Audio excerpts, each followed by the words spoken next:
Welcome back. Well, time now for a check of weather with Matt Griffin, lead severe weather meteorologist with BAM Weather. Matt, you look at the rainfall this past week, another round of severe weather.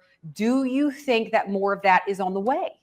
I do think more of it is on the way. I think the pattern, simply put, just remains a bit active into the ag belt as we move forward. If we take a look at the soil moisture percents here, you can see that's reflective there, where obviously you can tell where the rain's been, where the blues are at. We have a surplus of the soil moisture, but with the lack of coverage into the central northern plains, there's a little bit of deficit there. Now, as we take a look over the next couple days here, as far as the temperatures are concerned, I don't think going to be necessarily much above normal temperatures, but it should allow for a surplus of GDU for most.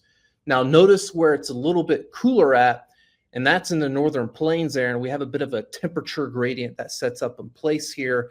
And almost as far as the precipitation is concerned over the next 7 days, you can almost see kind of a two-part rainfall forecast here over the next 7 days.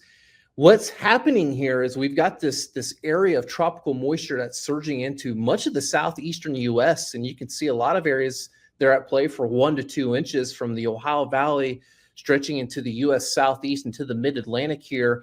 And then we start to work in this northwest flow pattern. So our flow aloft in the atmosphere is moving from northwest to southeast here.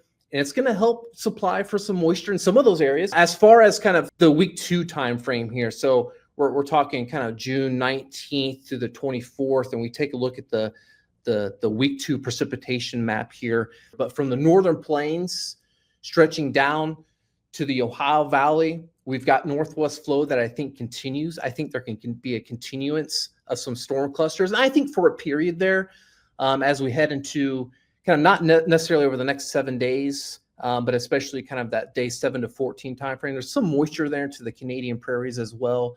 But it's a pattern where if you split the ag belt basically in half, we're wet east and we're dry to the west here. And I think generally that's going to be the theme here as we head throughout June and getting into July here.